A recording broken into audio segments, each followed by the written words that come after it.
Hi there. They call me the governor, and I have the honor of moderating this Walking Dead Reactors panel with some amazing people. Let's talk to these fine people and have them introduce themselves. I'm going to start with Mr. Neil Cohen, author and bearded dude. Tell us about Thank you yourself, for man. having me, and I'll try not to play with the beard while I'm on the Zoom call. I've been told that because this is kind of new, that I touch my face a lot. So I'm going to try not to do it. So I don't want to start the zombie apocalypse by touching my face with my new beard. All right, so tell people who you are. Oh, You're sure. here. And there's someone on there that doesn't know who I am. God damn. My name is Probably Neil a Cohen. couple. I'm the author of the Exit Zero Zombie trilogy. Exit Zero Zombie, because you always knew the zombie apocalypse would begin in New Jersey. My latest book is my first nonfiction. It is Business is Dead. I highlight a bunch of entrepreneurs who launched their very first entrepreneurial venture based on their fandom of The Walking Dead, turning their fandom into income, their passion into action. That's very rehearsed. Thank you so much. Mashawn, take it away.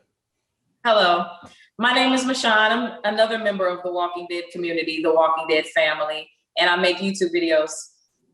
And I have a Patreon, which is patreon.com/Mashawn Reacts, where all of the good stuff is, because copyright is real. I totally understand, though. Knock on Formica, my last couple have not yet been claimed. And finally, certainly not least, but unfortunately this time last, Jazz, tell everyone about yourself. Hi, I'm Jazz. Also, part of the big Walking Dead family and social media coordinator person here at Wizard World. All right, awesome.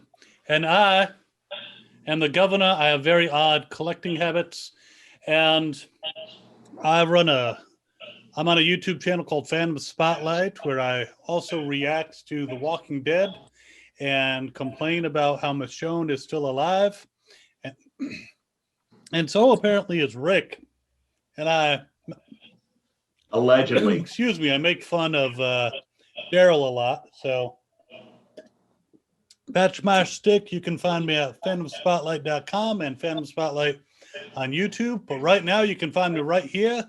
And we're going to talk about the guy who trained the Ninja Turtles, Splinter. Oh, no, that's the name of the episode. So to start this off, in this last episode, and there will be spoilers, warning, we saw Princess being not too happy as she was surrounded by these clone troopers from supposedly the Commonwealth, and she took quite a blow to the head when she got thrown in her cage. What were you guys' thoughts of the beginning of this episode with the whole, and Jazz, we'll start with you. What was your initial thought with these guys who look like action figures? So, I haven't gotten that far into the comic books yet. So all of this is kind of like brand new to me, and not to say that the show follows the comic books anyway. So who really knows what's going to happen there? But when that guy threw her, I was like, he has to die now. People are very protective of Princess. Michonne? My initial reaction was, we were just walking, didn't do anything wrong, and we're captured, and we have not been thrown in train cars since Terminus, so I know Eugene is feeling this time. I just instantly thought back to Terminus. I was like, wow, we ain't did this in so long. I wonder if it's the same train cars that they use for Terminus. Yeah, but I didn't think that. That's actually a good point. There's a lot of they keep using these train cars again, over and over again, with the last name Cohen being stored in train cars is a bit of a trigger warning there. But I noticed that seems to be a reoccurring theme. One thing that I picked up on when they did this and again, the spoiler alerts, if you haven't watched it, tough. But as they're going forward with Princess's story, I was thinking back to the last time this group actually was together, and we talked about the concept, the actual idea that Daryl's remembrances of his interactions with that girl, his girlfriend in the woods. And I can relate because when I was in high school, I had a real girlfriend in Canada. I swear, no one ever saw her, but I had a girlfriend in Canada, and she was just in Canada. So no one ever saw, and I couldn't get pictures of her. They didn't have pictures in Canada. So anyway, but this girlfriend that only Daryl saw in the woods, and then when they go back to the house, all the rest is broken frame. There's not even a picture of her. We actually had the conversation, did he really have this girlfriend? Did she exist? Did he kind of invent her in her mind? And then I'm watching the princess episode where she's having these conversations, and some of the people are not visible. She can't seem to get them. Like Eugene was kind of, you never really saw him. I mean, if you notice, you just saw his silhouette. And oh my God, what's her name? Yumiko. Yumiko, you don't see it all. But then, Carrie Payton's character, Ezekiel. God, it's tired. We got to do these earlier. I'm getting old. It is very visible and physically interacting with her. So I'm like, okay, first I'm thinking, well, maybe is this some sort of fantasy or imagination, kind of like that we were talking about? But then Ezekiel's there, so I'm like, okay, wait, what's happening? But anyway, it was just weird that we all had that conversation about Daryl, and then this episode came along.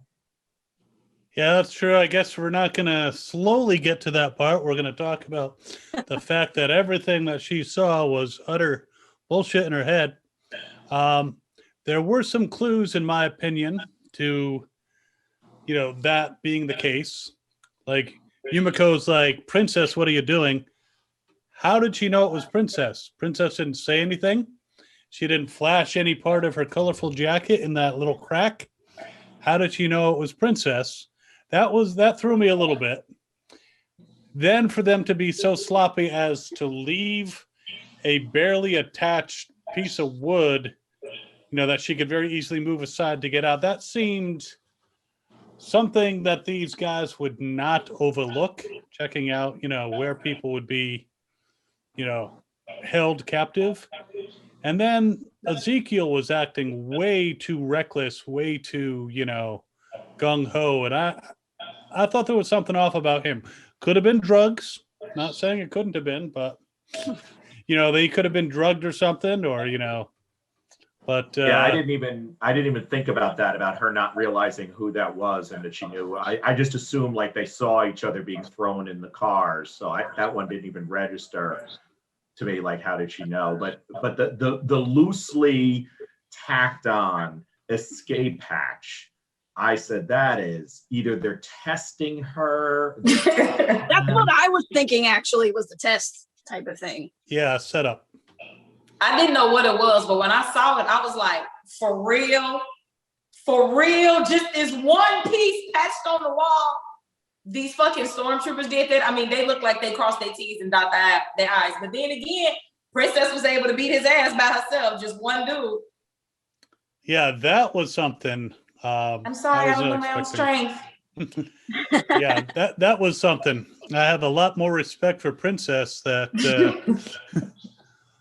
and actually, I wouldn't be surprised, though, that whole scenario with that trooper, I think it was a setup. I think it was a test at that point.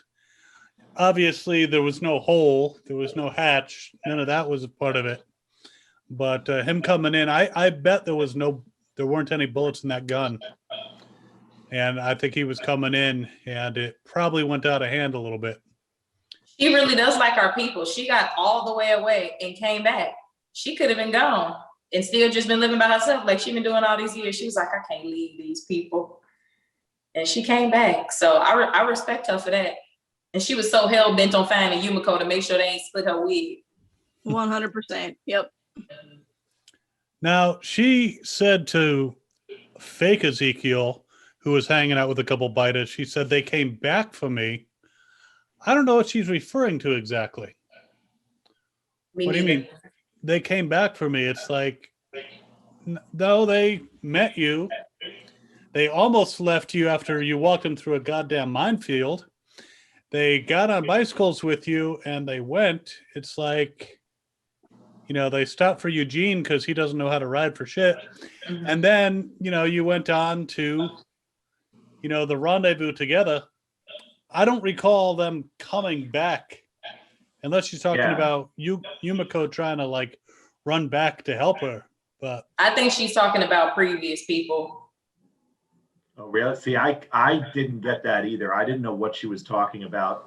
It shows how confusing it was. I actually thought, she was talking about the stormtroopers, that they were coming back for her, and that she didn't want to be away because she felt that if she was away and they came back and saw that she was gone, they would take it out on the others. It was totally confusing. I'm not quite sure what she meant by that. She was naming people that used to be alive too. I think she named like 3, 4, maybe even 5 people when she was standing at the gate talking to Ezekiel and the walkers. So I think she was playing back things in her head where maybe she ran away from people before and then she felt bad that she was the only one who survived. And it's like Ezekiel even said, like, that's how you survived all these years. So I don't know who exactly she was talking about, but she did name at least 3 names of people that used to be alive. I kind of got yeah. the Briefly, it went by so fast. Somebody that from her previous group, probably. Mm-hmm. who weren't I wonder how long she's been by horrible. herself. Yeah, couple comments we have. Phyllis says Leah is real. Daryl is She a sure lot of is. things, but he is not mental. You can think that. Phyllis also says she likes Princess much more after this episode. Marco Boat says, I love Princess. She's a great addition to the show. Paola Lazaro is doing her thing, and I love it. Amazing acting, though. I mean, it was a weird mess-up episode, but her acting, incredible. I have to say, that was quite the performance. Just talking through cracks, not even really being able to speak with people. And, you felt for her. She's had one screwed up childhood.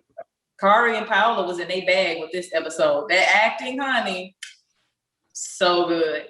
And then it made a lot more sense about her having her little cuckoo moment when she was like, it may be the anxiety, depression, the PTSD, the ADHD, the overactive imagination. She just kept going down the list. And I'm like, girl, that makes so much sense.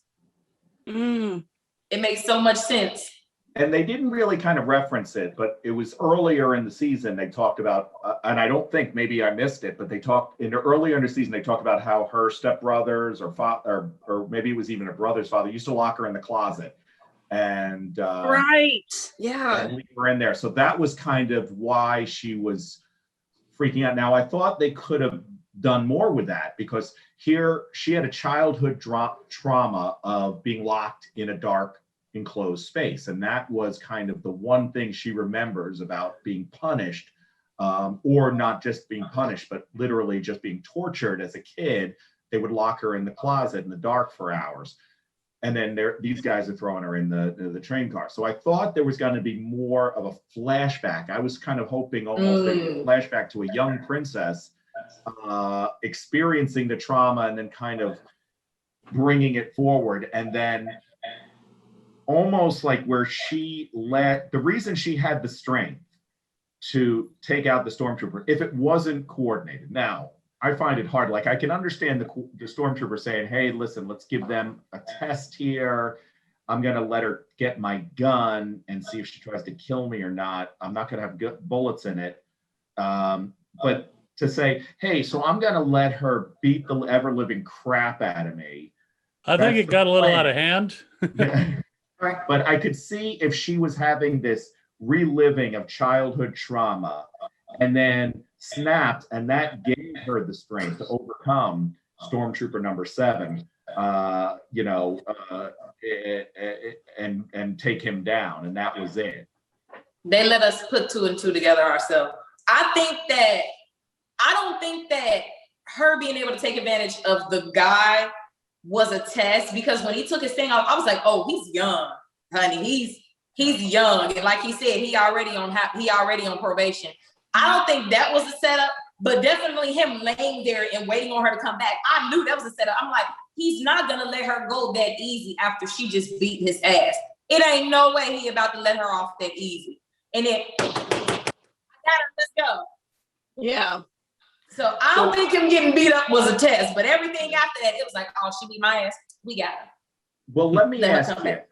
at the end, so he's like, okay, let's go. And then you see, like, she thought that they're going to go out, maybe talk to the leader again, but they're all, you know, she sees the three friends and they're all got the hoods on and they slap the hood on her. Do you feel that at that point, I was kind of like, almost like, wait a second, is this guy the leader? Like, they are all standing waiting for him. Like, no one was knocking on the door saying, hey, rookie, what the hell's going on here? They were standing, waiting for as long as it takes for that guy to come out. I think they were I don't think he's a leader, but I do think that, you know, probably when she ran down the thing, they checked with him and he said, look, I got it handled. If he comes back, I'll take care of it. And they were just letting him do his thing. You know, it was like, however long you need to get her to cooperate and figure out if this is going to work. What I don't understand is she's standing in the train car. They put that thing over her head. How the hell is she going to get down now? You know, it's like, at least have her get out of the train car before you put the thing on her head. They beat Yumiko on the head. So I don't think they really care about pushing. that, you know? Exactly. They beat I think Yumiko it on the was- head unprovoked. So I know they don't care about pushing her on the ground. I think it was a dramatic effect, though, more than anything. But what I actually noted, and I did this in my my reaction. Yeah, I talked about when I reviewed it and before, all these episodes are just filler. This episode was not necessary. He gave us a good look into Princess. And Nola says Princess was amazing last episode. She could really feel her pain. BlackActionFigure.com says, I'm definitely a Princess fan now. Can't wait for them to resolve this current situation.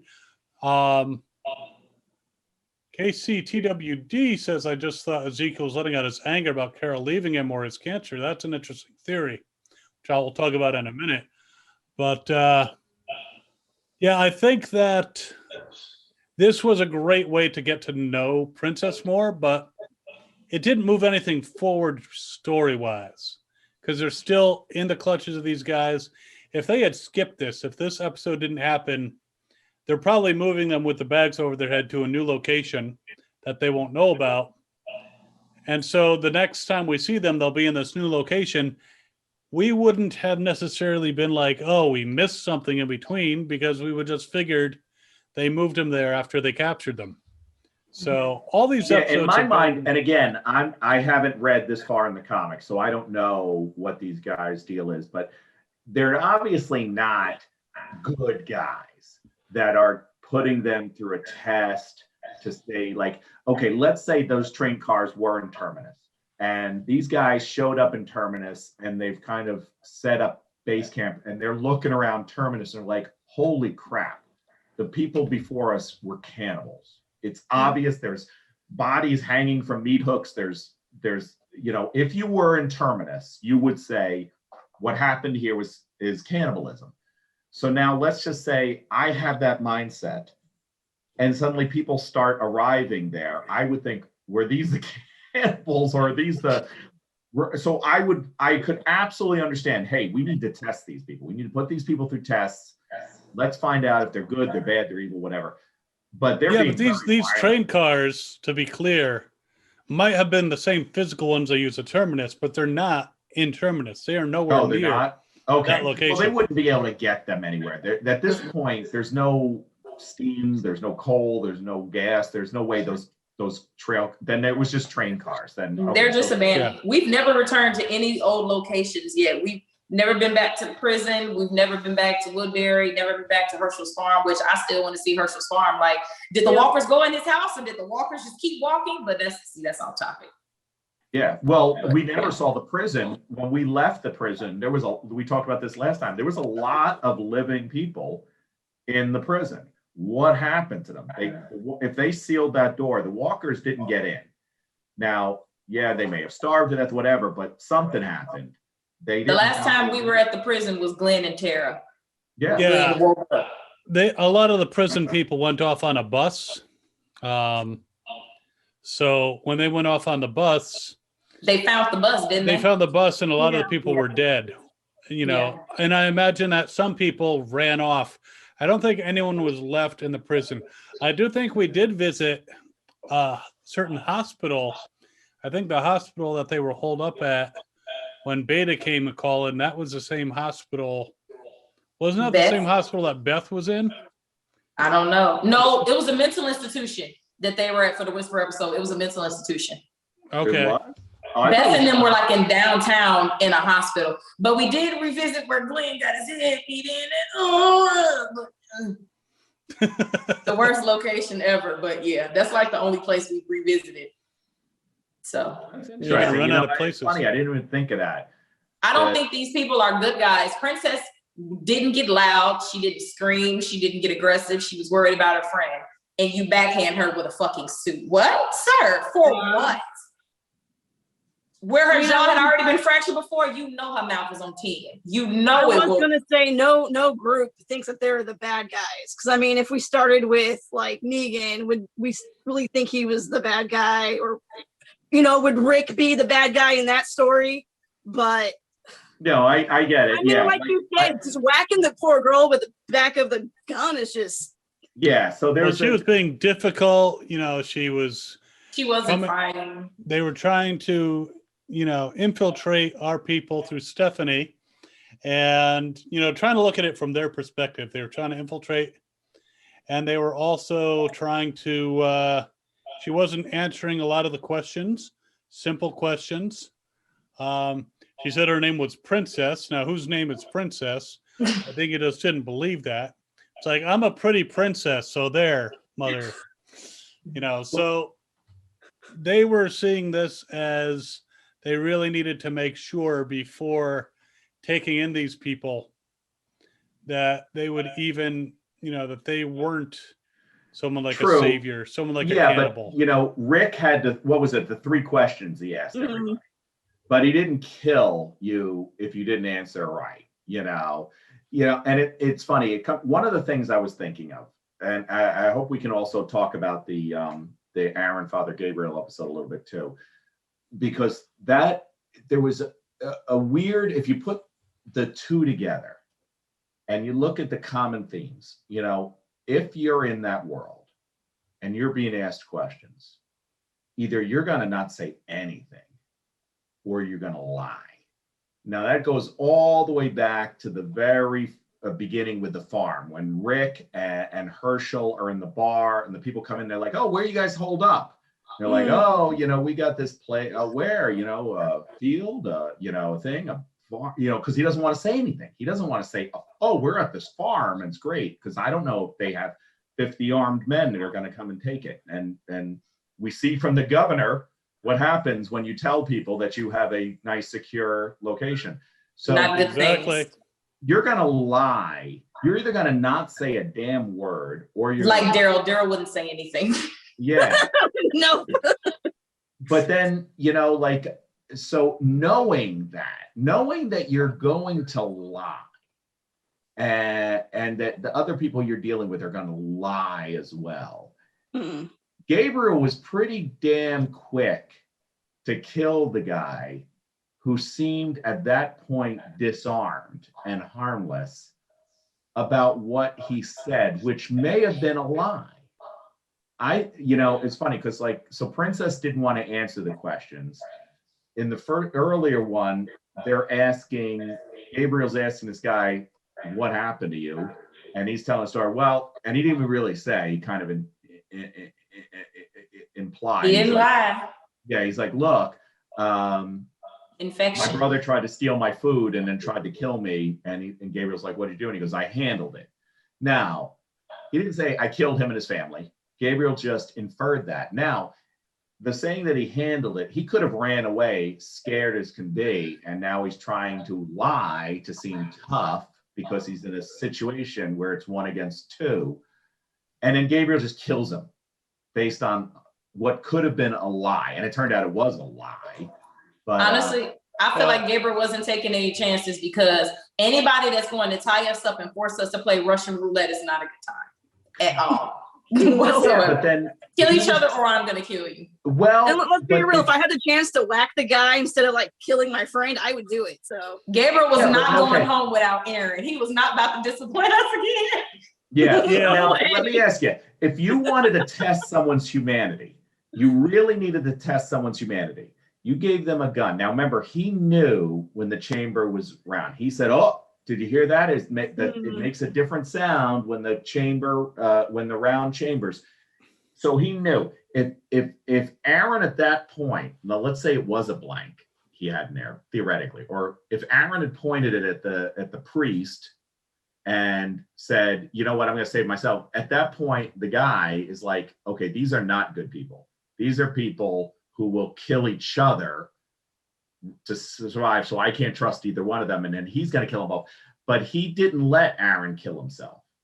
He True. said, "Stop." And so he was kind of like testing them. And if you wanted to test someone's humanity, holy shit, you or your friend, you got one bullet, do it. And they passed the test in his words. So I just found that really weird. And then Father Gabriel kind of missed the bonus question because he killed I was not happy with what Father Gabriel did. See, honestly, I let Gabriel slide because he had already they got there in the daytime. And then by the next morning, Gabriel woke up. He listened to those men for at least 12 hours. And if you listening to 12 men for several hours in a post-apocalyptic world, I'm pretty sure you got a good idea who they are as people. They don't even know you're there. They're unfiltered. There's just them two by themselves. Come on. He said he got these teddy bears for his daughter. He want to go home to his daughter, and you want him to and he play got one Russian for his roulette. friend too. Yeah, No. but Gabriel, what was Gabriel saying? If you were sitting there listening and you hear Gabriel saying, "Look, bad people are the rule." So you're thinking this is a guy who just sees everybody as an enemy. So now let's just say this guy, now obviously it turns out the guy was bad, but let's say he wasn't. And he wanted to find out more about this. He knew that Aaron was good, theoretically. You know, maybe for the teddy bear, maybe because he had a kid, maybe because what he was talking about, maybe he was trying to talk Gabriel, saying to Gabriel, "We need to help people." And Gabriel's like, "Screw people. Bad people are what everybody is. Everybody's bad. Save ourselves," you know? So he may be thinking, holy shit, I may be going with both of these guys. I may trust one of these guys. I don't trust them both right now. And I definitely don't trust the guy that's wearing the white collar who's saying that everybody is bad. I mean, I feel like you're allowed to be a little cynical, like 10 to 11 years into the apocalypse at this Sure. point. A but little then cynical this is guy a was- little different than smashing someone's head in Yeah. with a mace.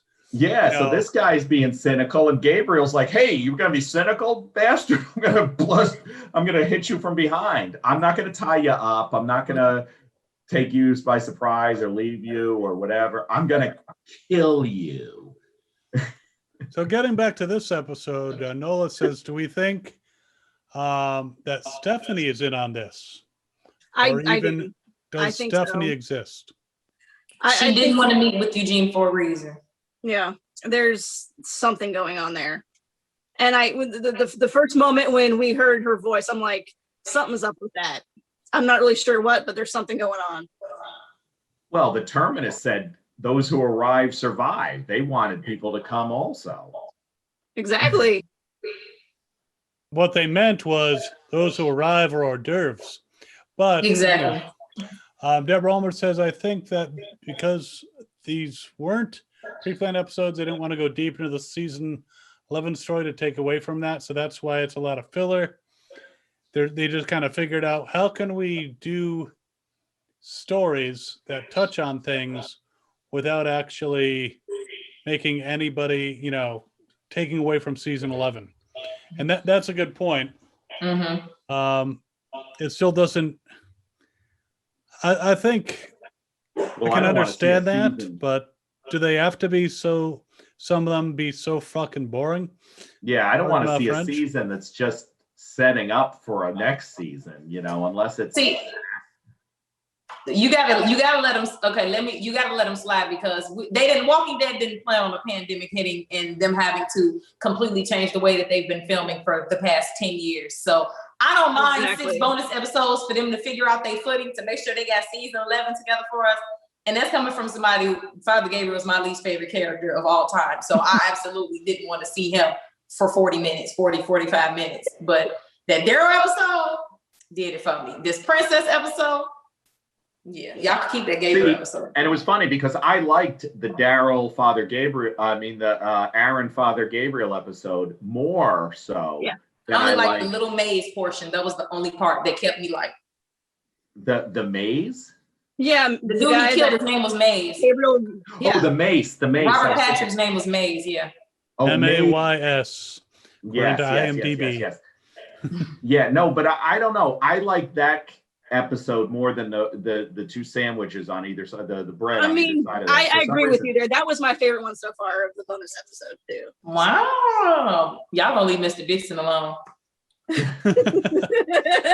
Well, I want to see. And you know how much I love Daryl Dixon too, so that tells you something. Yeah, I don't know. It just Daryl made so many bad choices in that episode, like unforgivably bad decisions. Well, I hate to defend Daryl because I really don't like Daryl. You're gonna make him defend Daryl, man. You're making me defend Daryl.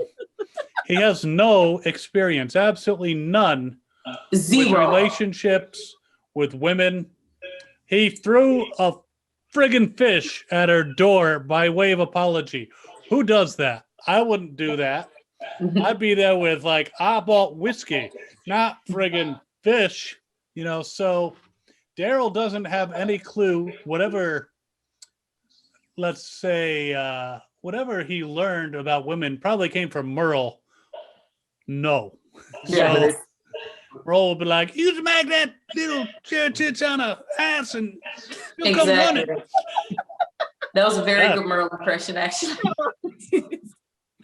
Thank you very much. Yeah, I don't know. Like, and that was always one of the mysteries around Daryl. Like, why is this the best looking guy in the apocalypse not getting any? And doesn't seem to be interested in getting any, So there was always the rumor, like, well, which side is he on? I just like that the show showcases different types of men. It's all different kind of men. But men are men, and apocalypse be damned. If I look like Daryl, I'd be cutting a wide. So he might not be all that comfortable putting himself in those situations. He doesn't even make friends with just anyone. You think he's going to mate with just anyone? It's not going to happen. He doesn't even talk to everybody. If he's a man, yes. It's all different kind of men. There are different kind of men. Glenn was a one-woman man. Glenn he wasn't out here with everybody. Glenn was a one-woman man. Well, Glenn is not Daryl. Glenn, but different kind. Okay, but I'm saying if I'm Daryl, I'm this badass biker dude who just has the bad boy all over him. Chicks are gonna be, and I haven't showered in 9.5 years, and I still look really, really good. I'm cutting a wide swath in the women that have survived the apocalypse. There's going to be a lot of little Daryls around. There's just no way. There's no way. It's human nature. It's all different kind of men out here. That's all I'm gonna say, I guess. And I'm not even a man, but it's all different kind. There are I haven't some met men. Any others. No, I have known many men who they could appear to be very tough, but they are very uncomfortable in any type of intimate situation. So they avoid it because they don't want to be put into a vulnerable spot. They don't want to be put. Daryl knows what to do when a wild boar comes after him or if he's surrounded by a herd of biters. But when a woman comes up and is like, hey, you want to get jiggy with it? He's like, foreign language. Yeah. What are you talking about? I know. Now, you know who had all the women? The governor had all the women in the apocalypse. The governor had all the women. Yeah, that was real. That was, and I was just reading an article about the character who was, oh God, I guess he was pre-Wood, or maybe, oh no, he was pre-Alexandria. That was it. He was the guy that helped set up Alexandria, and he's in the comic, but he's not in the TV show. They reference him in the show, but after he successfully sets up Alexandria, like him, he's a congressman or someone, and Secret Service guys, they escape, they set up Alexandria. He immediately is like, getting the eyes on the ladies, and it got so bad that they had to banish him from Alexandria. And that was the episode that they never really referenced. And if you look him up, it was funny. I was just reading this article.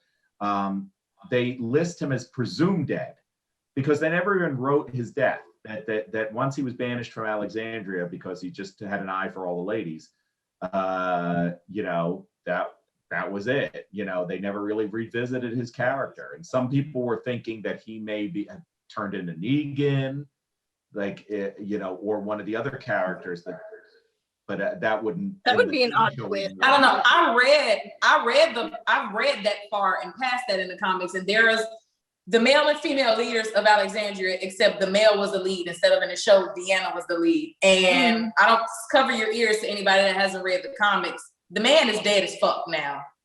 And he was a creep, like wanting women. He was very creepy.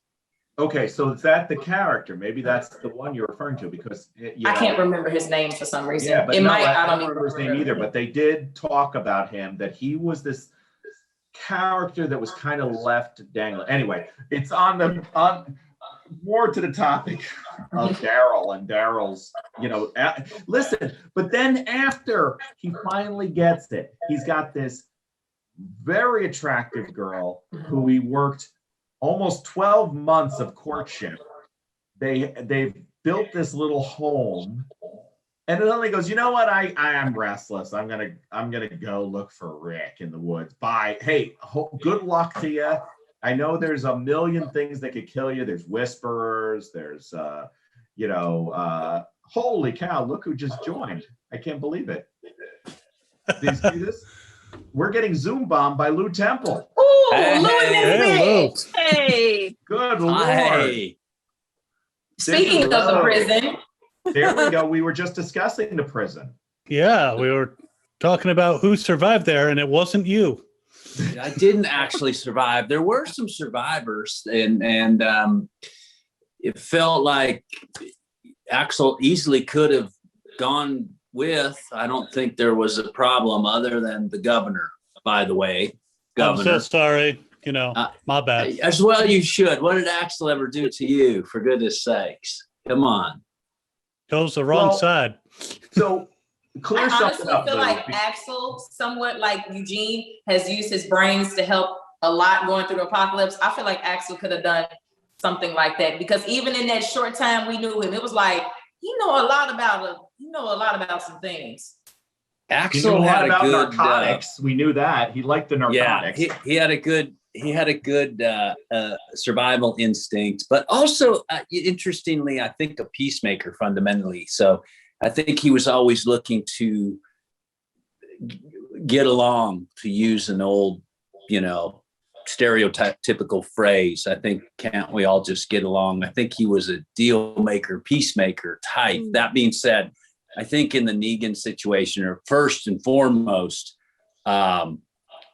running into Gareth, I don't think he would fight as opposed to flight. I think He did make it clear that he was not the one for violence in the beginning. He was like, I don't want no trouble.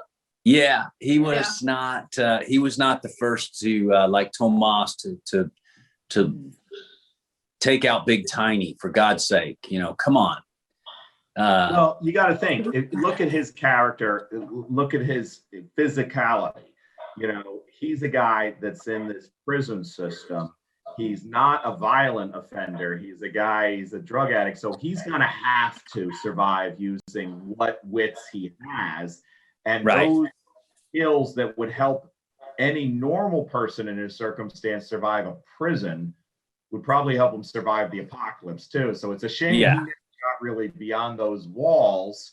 to see how he would have flourished in the new post-apocalyptic world.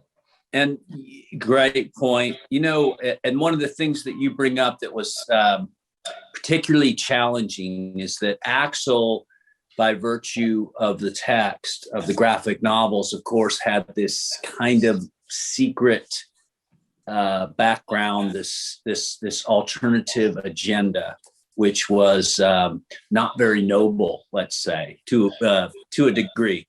And there was a fair share of conversation about trying to weave that in. And as we went, we just ran out of time. The governor showed up and it was time to draw some first blood, essentially. And well, I'm sorry I'm such a good shot, hit you in the head, but it was a hell of a shot, for God's sake. And it was distance. thank you. It was distance. It might have been your best shot of all the shots that you made. But that being said, every other shot in that flurry seemed to hit Axel's body while Carol was using it as a shelter. Shield. Yeah. Yeah. A human sandbag. So, Axel that day was a magnet for the bullet. Yeah. It also seemed that Axel was kind of the low man on the totem pole with the prisoners. Like you had Oscar, very big physical man, and he was constantly being kind of like shut down by the other prisoners. Like, you know what you're talking about. And he's just like, I just want to, get along. And he was a lover, not a fighter. Yeah. Yeah. Which I might actually have to go back and refresh my memories on the comics, because I block out the governor a lot. After reading the governor in the comics, woo, that whole little section, I kind of blocked it out. So I might actually have to go back and reread that. Yeah, the governor was the governor, I think, is my favorite villain up to this point, based on I think based on how our friend David Morrissey built him, based on the rise of the governor, the compendium, which I think was so layered with nuance, and also just the idea of maintaining and confusion and trying to keep Penny alive. That was heartbreaking to me, actually. She's still in there somewhere, and maybe we can figure out how to get her back. And I just had this discussion with my 13-year-old who has never watched The Walking Dead, but we were in a bookstore and they had the little diorama. It's like a Funko thing of the governor in his lounge, in his man cave, with all exactly what you see behind you, with all the heads. And I was like, oh, I love that character. And she's like, tell me why. And I went and I described to her the whole arc and how very different from the comic. There was redemption, but ultimately this guy starts. Who knew what he was before? I've read now Jay Bonasinga's books, but in the show you don't know who he was before. But obviously he was this complex character who was bad, but was focused on keeping people alive. Then he loses everything, stripped bare, every bit of him is gone. And somehow he finds his humanity again through this woman or child or her sister and all that, moves into this town, then in his mind saying, I've got to protect these people. So I'm going to kill the leader, take over, because I'm doing good. This is the good thing to do. Yeah. And then immediately goes right back to his old ways. You can't escape it. He goes back to becoming a dictator. And no matter what happens, he rebuilt what was before at Woodbury, only again. He reverts. Honestly, Negan is my all-time favorite villain, because even though I clearly don't agree with leading a dictatorship at all, especially the way people have done it in the show, Negan had morals. He had some standards. It was just certain things you were not going to do. Like the thing with Sasha is always one of my favorite things that stands out with me. He was not about to let that man rape her. He put a knife right through his neck. I do not agree with Negan being a dictator, but he had some morals and some standards. Right up under him, I like Alpha. Much more in the show than in the comics, because in the comics we didn't get any background, but in the show we did get a whole background episode, which was good. I really actually, like for the governor, I actually had envisioned doing maybe a fan film, which was exploring when they first met up with Merle and him possibly seeing Shumper and throwing some racial slurs at him. And the governor basically throwing him up against a tree and saying, you know, we are all human. You will stop that shit now or we're going to leave you for the Bitus, you know, because you'll notice that Merle was working, at least he was working with someone of Hispanic background. Yeah. He was working with an African-American. Yeah. And he was no longer, you know, trying to like, you know, dominate them or belittle them. So I think It was interesting when they were having their what were they in the junkyard, their wars, their fights, Friday night fight night with and they were using the walkers as almost they were gladiators, right? Are you talking about Jadis? No, this is going back to Merle back with the governor. I remember now. Yeah, that was like their entertainment. Okay, Yeah. Are you not entertained? Yeah, they were cheering. I thought maybe Merle had switched his. Gosh, I don't want to use his disdain for certain cultures to the walkers. So he was against walkers more than he was against the minorities, as he had used to be, maybe. Well, obviously, like if you look at the governor sought out broken people. When he saw a platoon of National Guardsmen, he's thinking, these guys can challenge my authority. They may be tough. They may actually be able to hunt. They may be able to benefit. It could be an asset, but let me blow up their helicopter. Yeah, so he's gonna take them out and then come back and show he's the hero because look, he found these vehicles, he found this food, he found all this. But he saw Merle, and Merle could have been a threat to him. Merle at this point, probably had the knife and everything, but he saw in Merle someone who could be manipulated and managed. And that was going to be an asset because the governor only brought in people that would be an asset. But still, he knew Merle was tough. Merle could kill, Merle could fight, Merle could hunt, Merle could do all that. But Merle was not going to challenge the governor's authority. And that was how he kind of hunted. He went out, just like Aaron looked for good people to recruit. The governor was looking for broken people who he could bring in and manipulate. Well, I don't think that's entirely true. I do think that Merle is a very loyal person. He's not a leader. He's more of a, if you are firm with him, he will follow you. And I think the thing with the National Guard is if you did read Jay's books, the whole thing was there were guardsmen at Woodbury who kind of ran the show and were abusing their positions. And he's the one who kind of took it from them. So the military, basically in the governor's mind, in my mind, no one can run Woodbury as well as me. And if someone is going to challenge that, then for the good of the people, I need to make sure that they don't come forward and challenge that because they're going to be just like those abusive soldiers in the beginning who needed to go. I feel like Merle was just a person where, well, I don't have shit else to do. I feel like the governor found him at a time where he was very vulnerable. He had just lost a hand. He didn't know where his brother was at. Like, what else does he have to do? And he just got brought into this community at a time where he was vulnerable. And I guess he felt like, well, I don't have anything else to do. I might as well do this. He gave him a mission. Did Merle used to be in the service?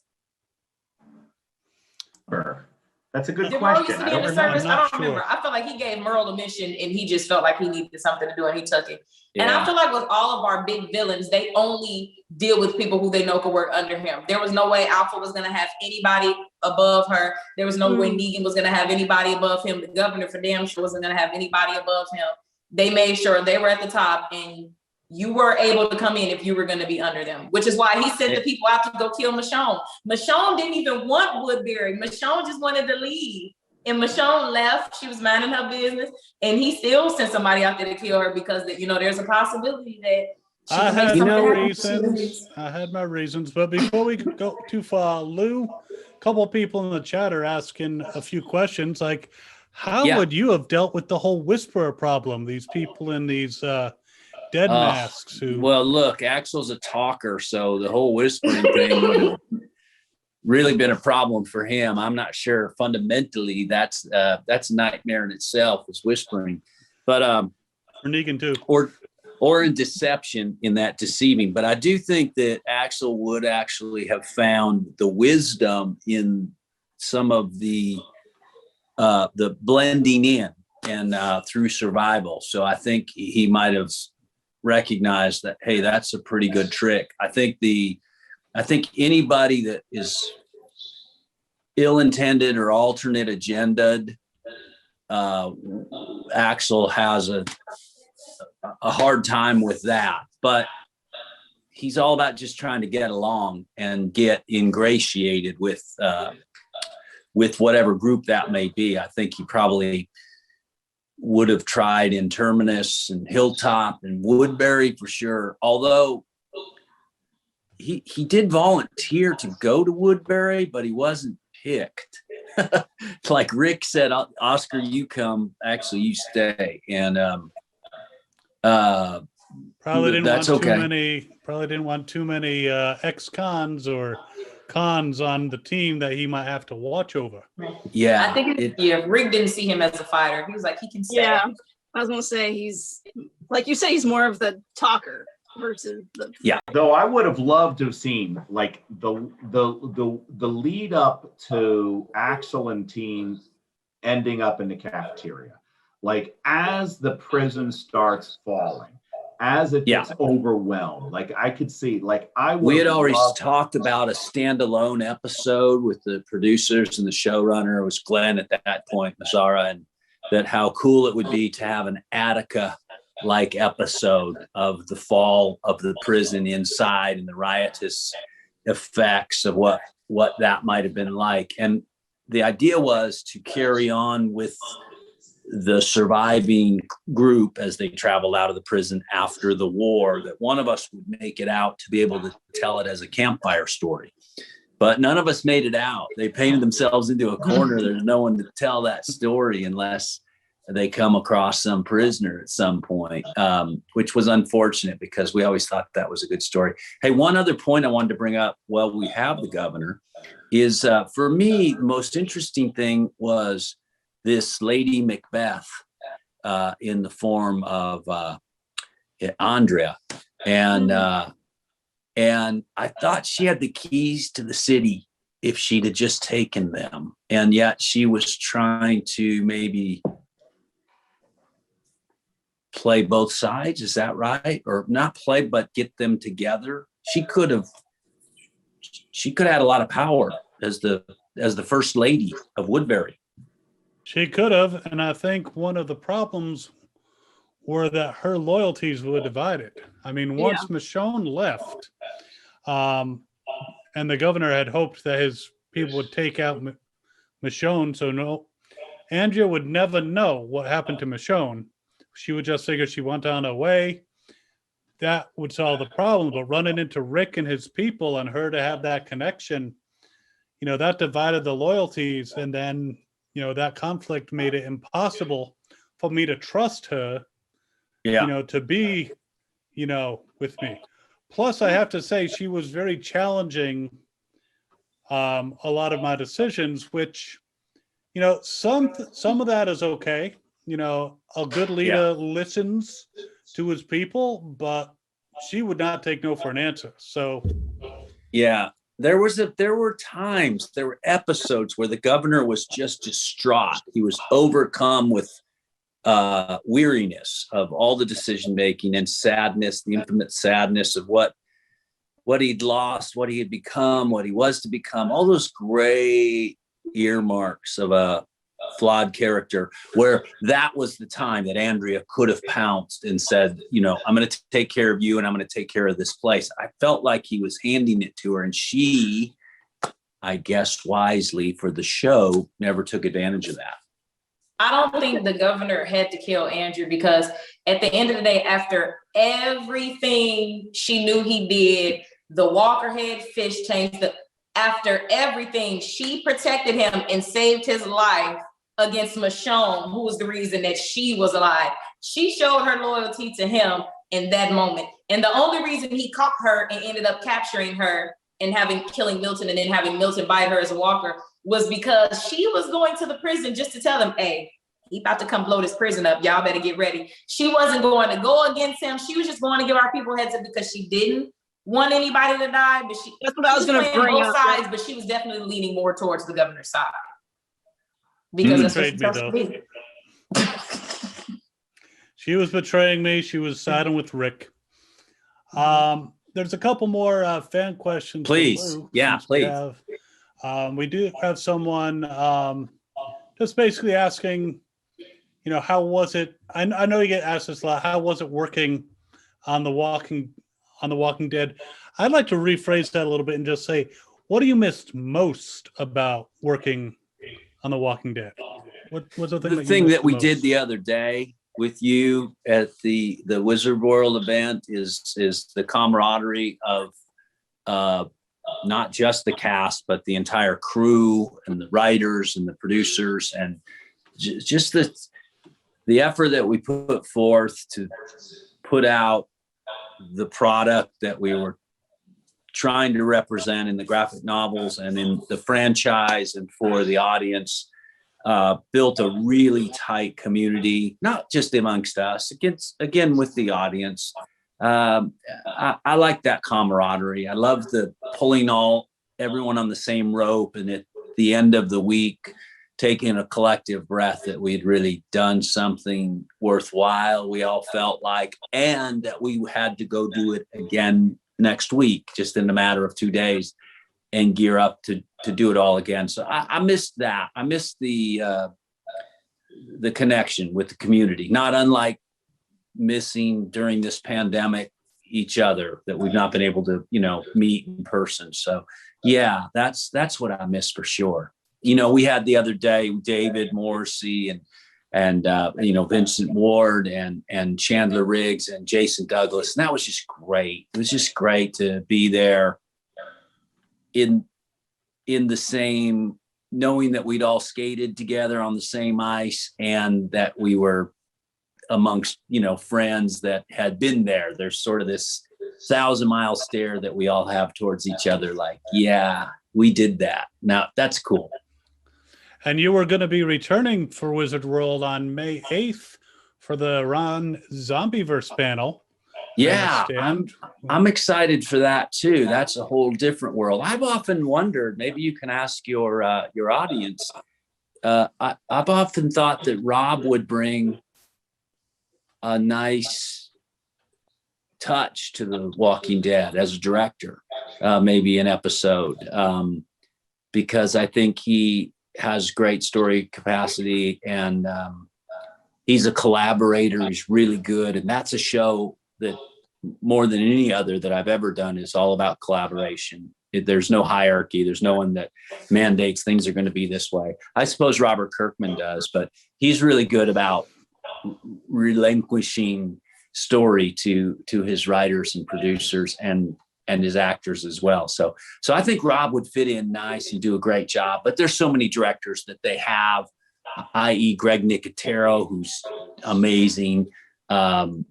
And all the directors that they bring in recognize that it's a really special group to work with. And it's always appreciated. It's interesting. Absolutely. A couple fan comments. Phyllis 2284 said, I really liked Axel and wish you would have survived. Oh, thank you. I do too. I would like to have run with that gang for a while. That would have been nice. And an interesting change in dynamic, perhaps. Nola Petty says, I loved your character and Axel, and she totally agrees that you were the voice of reason. on the show. I always felt like Axel, I came into it having been aware of the show that there was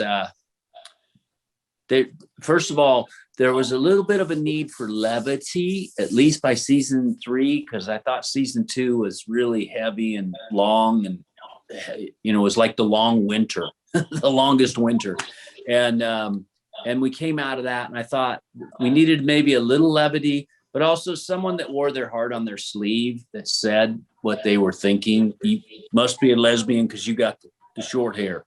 I felt like we needed that voice somewhere. And so I appreciated that with Axel.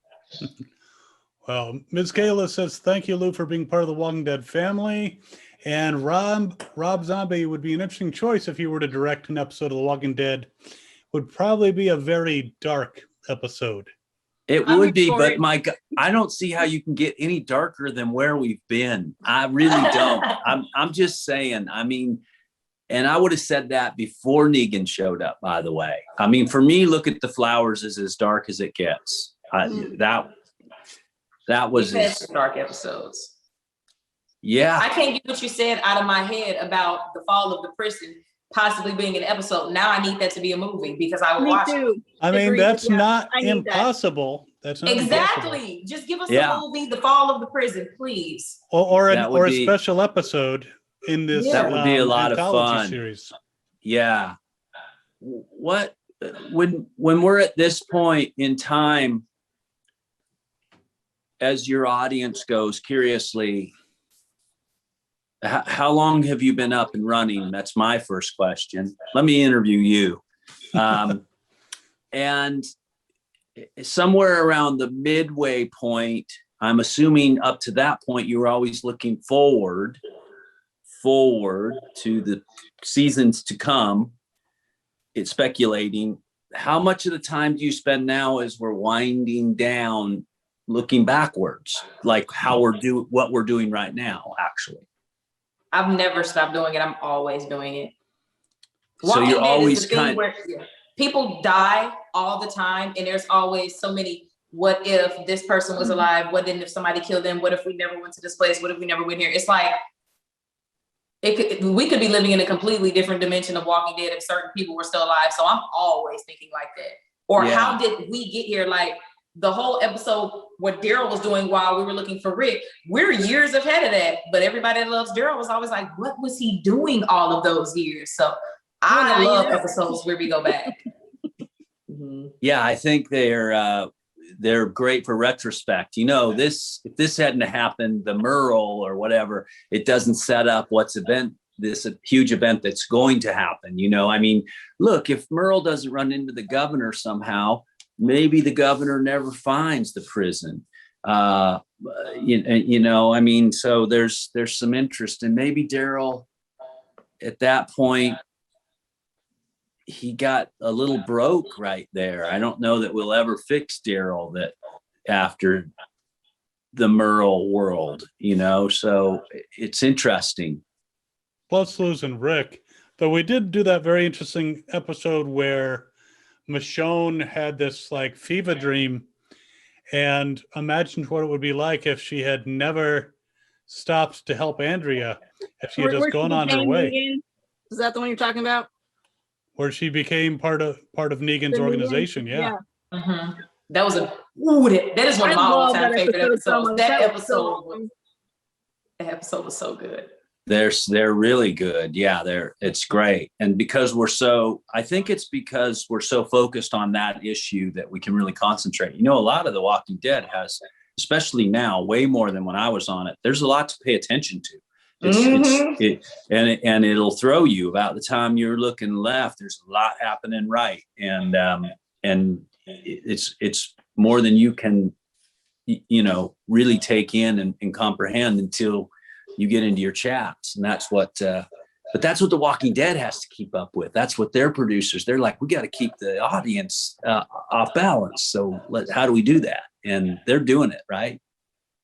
Oh, yeah. Very good job. Absolutely. Ms. Kayla says, just like Marvel, we would love a what if show for The Walking Dead. Maybe they could do an animated thing and you could come in and voice. Took over, what would happen then?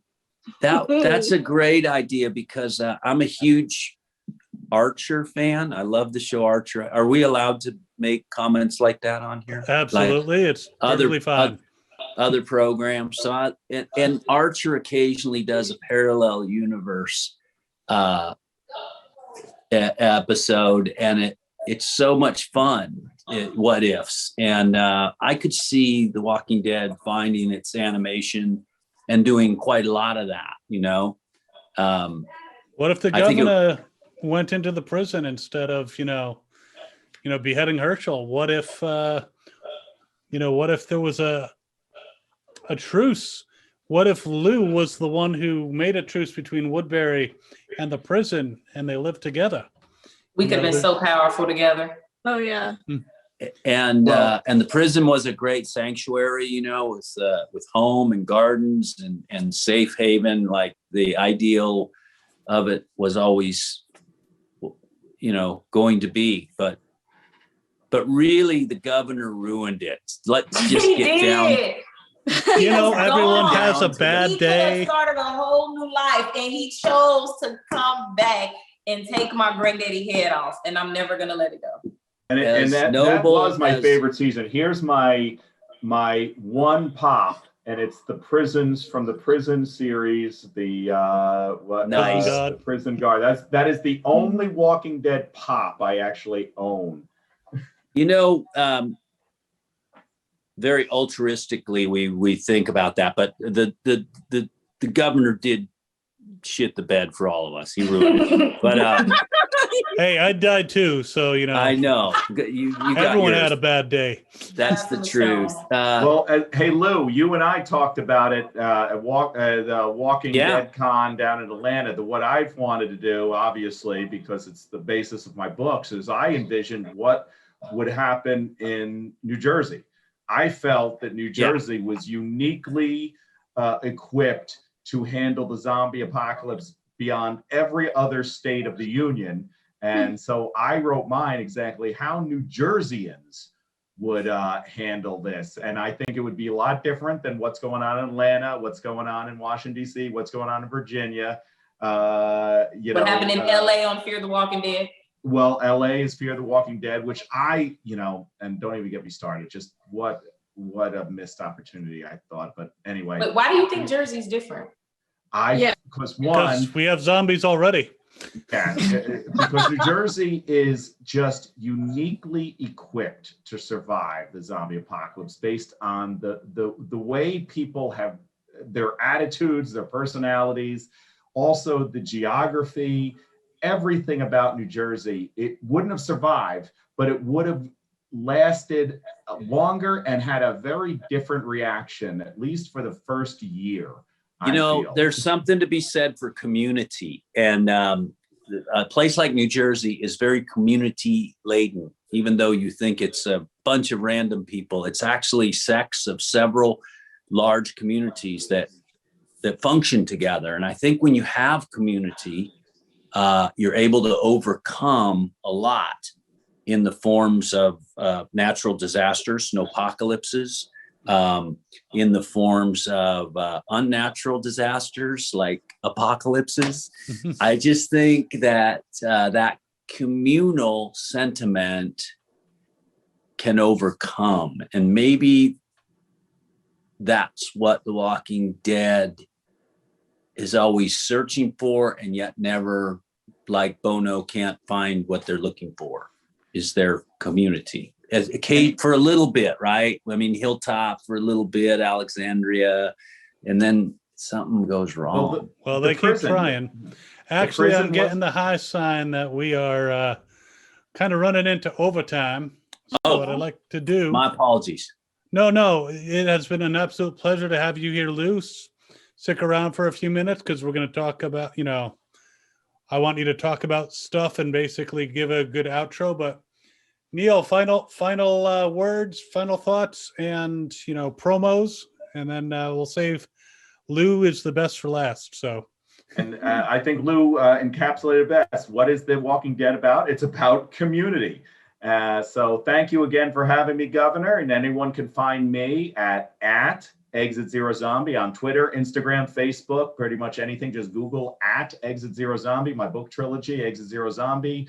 My new book, Business is Dead, Resurrecting Entrepreneurship. You can find that at businessisdead.com. Businessisdead.com. Thank you. And it was wonderful seeing Lew. Awesome. Jazz?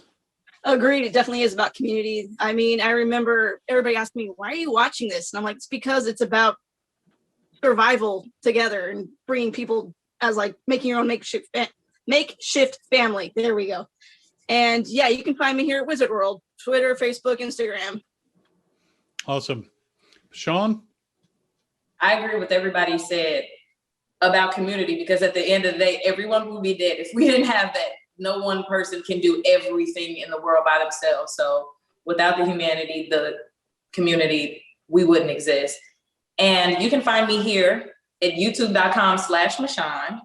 And all of the things that you could ever possibly want are in the description of every YouTube video that I upload. And once I'm done with this, I will be going live, because I live read the comics. I'm on Compendium 4. I think I only have about 7 chapters left. So swing over to my YouTube and we'll be live reading the comics. Okay, but hold on. There is one person who could do it all on their own. Daryl, right? Because, you know, he don't need nobody. I mean, he don't, but you wouldn't be a very happy Daryl. You No, see, he went back because he wouldn't know where home at. And you can find me at fandomspotlight.com and Fandom Spotlight on YouTube and with the Governor Reacts. And Lew, where can people follow your social media, and where can people find your next projects? Yeah, well, you can always see what I'm up to on IMDb, and they're I don't attend to that, but they do a really good job, and I'm grateful and thankful for that. I'm on Twitter. The Instagram folks, I got fished. My account was stolen. Then I think who took it reached out to fish other verified blue check folk, and that probably raised a stir. So I did get my account back, but I think there might have been some dodgy complaints, and so that account's gone. So I'm not doing Instagram. I do Twitter, Lew Temple actor. You know, I have a storytelling Patreon place that I try to engage in. Let's tell some stories and write entrepreneurially in support of Neil's thinking and ideas that I like folks to get. You know, no man or woman can walk out on their own story. So I think it's time you tell yours. And so I'm trying to stimulate that. And that's the Texican over on Patreon. And yeah, thank you for having me. I've enjoyed always the thought-provoking conversations and the invite. It's always lovely. Thank you so much, Lew. Very good words. And we'll definitely take a look at the Texican. And everyone, thanks for watching this panel. All right. Thanks. We'll see you next time. Governor and crew out. This is John Glover, and you are watching Fandom Spotlight. Be sure to like, share, and subscribe. Lionel Luther recommends it. Have some fun. Follow your fandom.